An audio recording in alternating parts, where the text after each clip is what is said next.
What's up, Internet? I'm Matt Brickman. This is the 734 from WCCO, and it looks like it's going to rain again today. Weather Watcher Green with more rain on the way. It's dry now. We're at 71 in the Twin Cities, still muggy with mostly cloudy skies, but you look out west, that's a pretty menacing looking line of showers and thunderstorms. Actually, there's a ton of lightning in between Detroit Lakes and up by Park Rapids right now.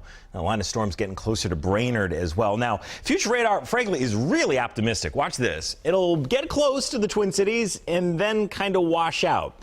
I am less optimistic. I'd be prepared for rain this afternoon, and then tonight, I think there's no avoiding those storms that'll develop. We are in that slight risk of severe weather for the metro, southern Minnesota, and then northern Minnesota too.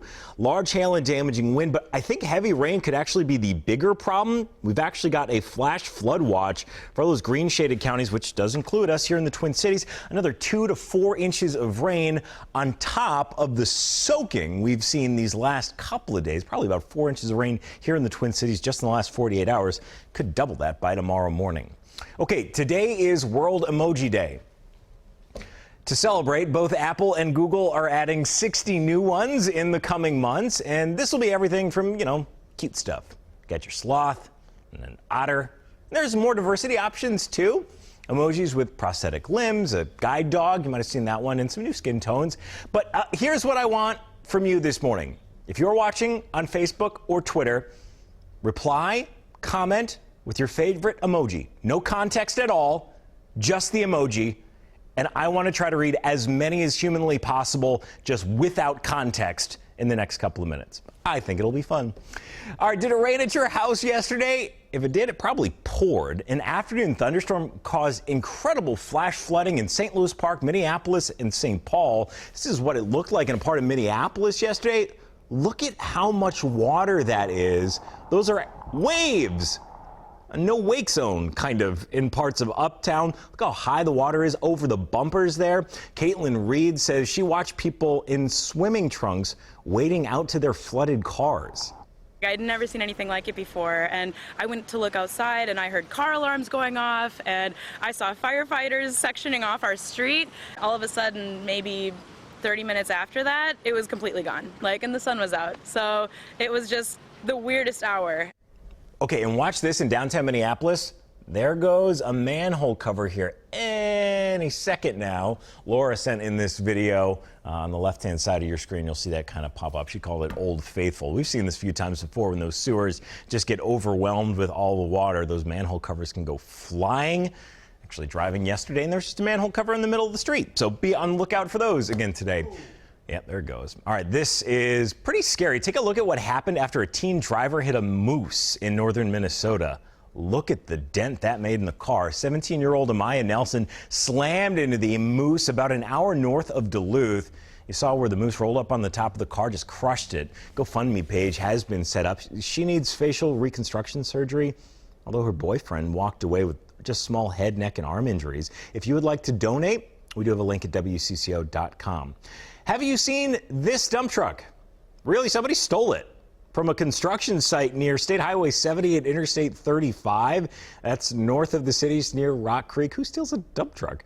It's a red and yellow truck, has Schaefer Contracting logo on the doors.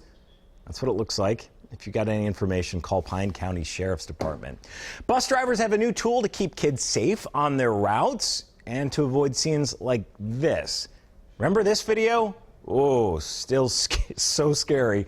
An onboard camera captured a 10-year-old's extremely close call near Zumbrota last January. Now 4 buses in Hopkins are testing a new device that anticipates danger before it hits. This is called Predictive Stop Arm. Fully automated system using radar and AI. Predictive analytics in the software can immediately spot a violator.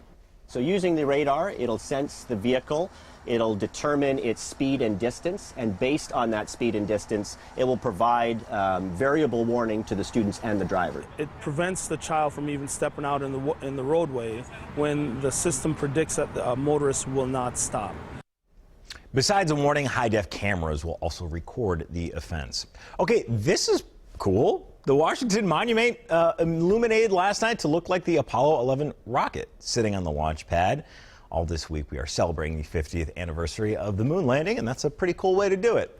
That successful launch was also the launching pad for the career of a scientist with a Minnesota connection. We love a local tie.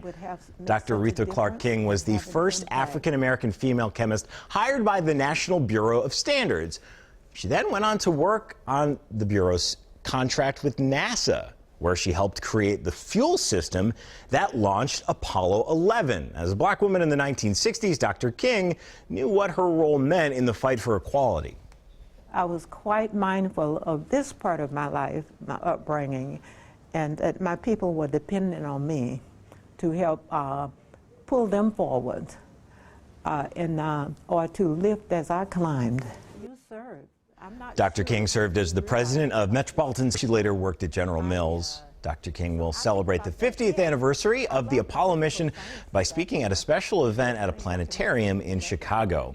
Speaking of Chicago, after a week, the elusive alligator has been caught. The gator became the online sensation after people saw the 5-foot-long reptile in a lagoon.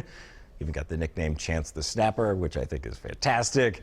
A professional trapper was called in from Florida to help capture Chance. At this time, nobody is sure how the gator got into the lagoon. It'll now go to a zoo or sanctuary.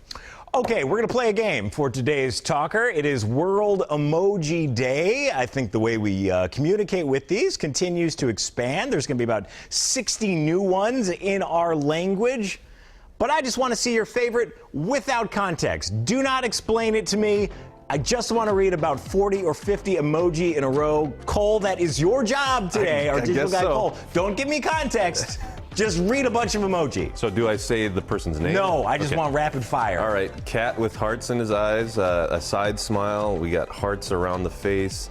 Go faster. A monkey with his hands over his face. All right, here, I'll jump in. Moon, crying, laughing, sleeping, coffee, woe face, sun, clouds, no, rain, lightning, juggler, sunglasses, taco, shruggy, crying, smiling. You got more? Skull, mermaid, unicorn, glasses, chocolate, pizza, cake, dog. So proud that none of you did the eggplant. That is it for now. This is the 734 from WCCO, a time when the Twin Cities are on the go. If you haven't already made us your home for mobile news, go ahead and do that. We'll have more substantive talkers in days to come. We'll be back here tomorrow at 734. Until then, be nice to each other on the internet.